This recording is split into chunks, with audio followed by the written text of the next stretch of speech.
a testosterone pit, just like Kyle's trading floor, but without all the fancy educations. Only a couple of women worked for McHugh, all young enough to bear children. This one, anyway, beautiful. Figured guys would use her just to have an excuse to talk to her. I should have known that sooner or later one would knock her up. Siobhan Boyle, you know her? I've met her, Kyle admitted. It seemed implausible that he hadn't.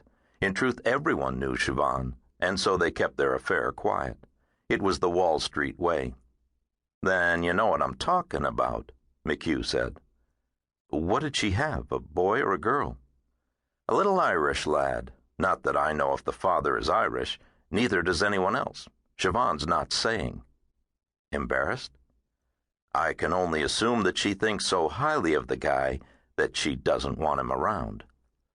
Kyle hung up the phone and knew he had a son. It was possible another man was involved, but he thought it unlikely, and a career in the financial markets had taught him not to bet on the unlikely outcome. There was no profit in it. A son. This was not part of the plan, at least not yet, and now he had to figure out what to do. He let a week go by, knowing that Kat would be in town. He wanted to hear what his sister had to say.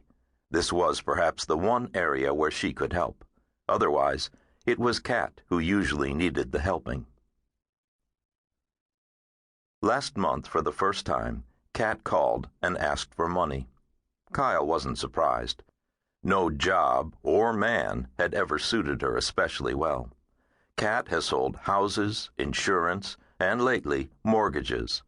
Kyle can't quite figure his sister out. On the one hand, he thinks she's too smart not to be doing better, especially in the boom years that have likely just passed. On the other, Kyle sees why she has trouble. It resides in a deficiency of self, a lack of confidence. Last evening, just before dinner, Kyle heard Kat on her cell phone all but apologize to a customer for asking him to buy. How this contrasts with what Kyle sees every day, salesmen and saleswomen jamming bonds into the portfolios of sophisticated managers who should know better, billions of dollars worth, and all borne on a conspiratorial tone that is really nothing but bravado. And so now Kat needs money. She's supporting a son with little help from the boy's father, and apparently the brokering of mortgages is no gravy train. Kat lives where she and Kyle grew up, Detroit, and Kyle finds this a little sad, as though his sister can't imagine or manage more. She wanted $5,000. Kyle sent her 11, the maximum tax-free gift he could make. She called to thank him. Kyle was looking out his office window, down to the green fields of Stuyvesant High, where a couple of kids were messing around with a football in the August heat. Kyle was vaguely aware that she was thanking him. Then she asked, "But what are you doing?" "Giving you money," Kyle said, "like you asked." "I only asked for 5. "So?" Kyle said. She took a deep breath. "I don't know when I can pay you back." "It's a gift." "No." "Yes," Kyle said. "I owe it to you. I think I must owe you 20 years of birthday presents."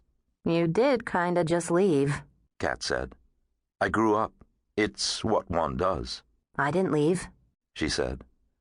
"You left me in a tree once," he responded, reminding her of the one time she'd really let him down. It was a low blow, but she had actually managed to make him feel guilty. He got an idea. "Look, why don't you come out for a visit? September's a great time of year. What do you say?"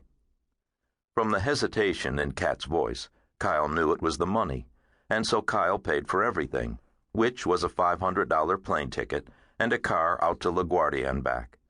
She flew in last night in the midst of torrential thunderstorms. Her flight was stranded on the tarmac for an hour, the lightning flashing like a bombardment. When Kat finally made it to baggage claim, she seemed tired and older than the 2 years she had on him. She was always the big sister, tall and knowing.